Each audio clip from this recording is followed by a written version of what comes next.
Hello, Assalamu alaikum. Welcome back to part 2. As promised, I have uploaded a vlog consisting of some very short and brief clips taken on the day that I performed Umrah, so enjoy. Here on the screen, I took some footage in Riyadh. I've never been to Riyadh before, and it was very different to the Saudi that I'd seen and experienced in the past, but nevertheless, it was still a lovely experience. Here we'd reached our destination and we decided that we were going to rest up and have a few hours sleep before heading out to the masjid to perform our Umrah rituals. So once you've decided that you're going for Umrah, and especially when you're in the state of Ihram, you must continuously recite this Talbiyah all the way. And here's me with my very small geisha style footsteps heading out towards Masjid al-Haram to perform my Umrah.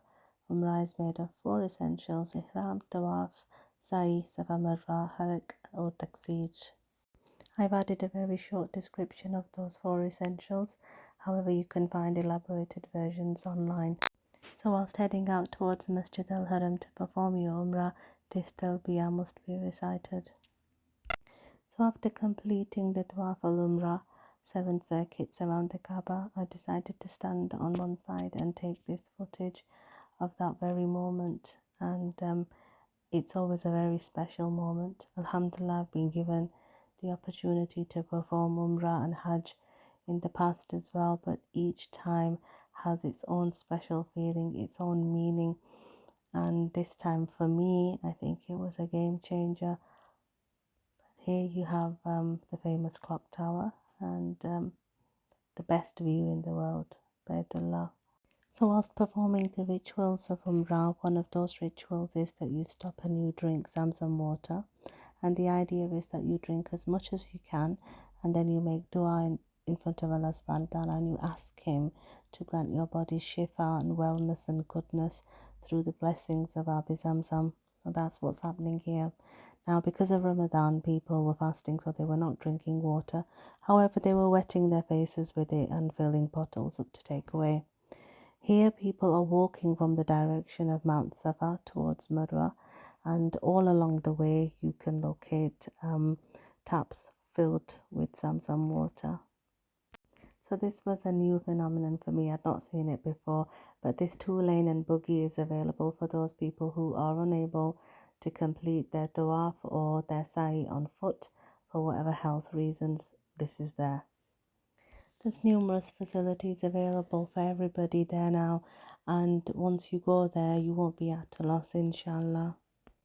So once we'd completed our rituals for Umrah inside the masjid, we went out into the haram because the next final part of the ritual of Umrah was to cut your hair. Now, I cut my hair in the hotel room. For ladies, it's just 1.25 inches off the bottom. But for men, they have 2 choices. They can either get their heads shaven or they can just have it shortened, have a trim. But there's plenty of barbers available. So this footage is of the area outside the Masjid, the Haram. There you can see a bit of the clock tower, and all of these buildings are actually hotels used by pilgrims during Umrah and Hajj. And the closer you are to the Haram and the Masjid, the more expensive it is. So after cutting our hair, we took our showers and changed our clothes, and then we were out of the state of Ihram. And at that point, you can start loading the Umrah Mubarak, and your WhatsApp will be inundated with well wishes, all your loved ones with Umrah greetings. Yeah.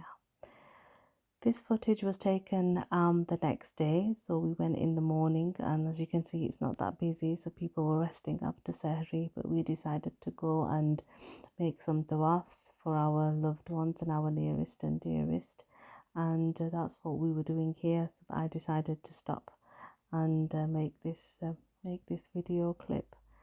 And you can stand and you can stare, or you can sit and stare at the Kaaba for hours and hours and hours, and you will just not get enough of it. You know, it just pulls you in. The atmosphere is just of peace, of tranquility. That's all I can describe it as. Here I made some footage of the haram again outside, and you can see these guys who are dressed in these soldier type military outfits. They're actually the Saudi police. So they're there to keep law and order. They're also very, very well trained. They're very helpful. They'll assist you with anything that you need. Also, if they see you doing any acts of bid'ah or biddat, they will be onto you like a flash, because if they see that it's not a part of the Islam that they follow in Saudi, then they will disallow any such action. So yeah, please do behave yourselves. Otherwise, it could get rather embarrassing for you being reprimanded by the Saudi religious police.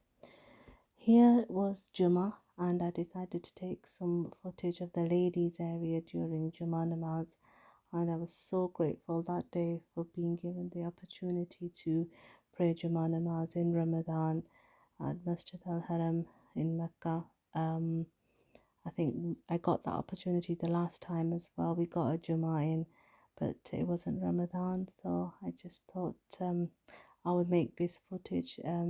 And this is what the ladies' area is like. It's like praying in the middle of a construction zone. It really is. If you look above, you can see the bare wires and pipe work that still hasn't been covered up because of all the construction work that's going on. And obviously, the whole thing's having a makeover as well, but it's going to take some time. But somehow, with the will and the grace of Allah, this place just continues. It carries on.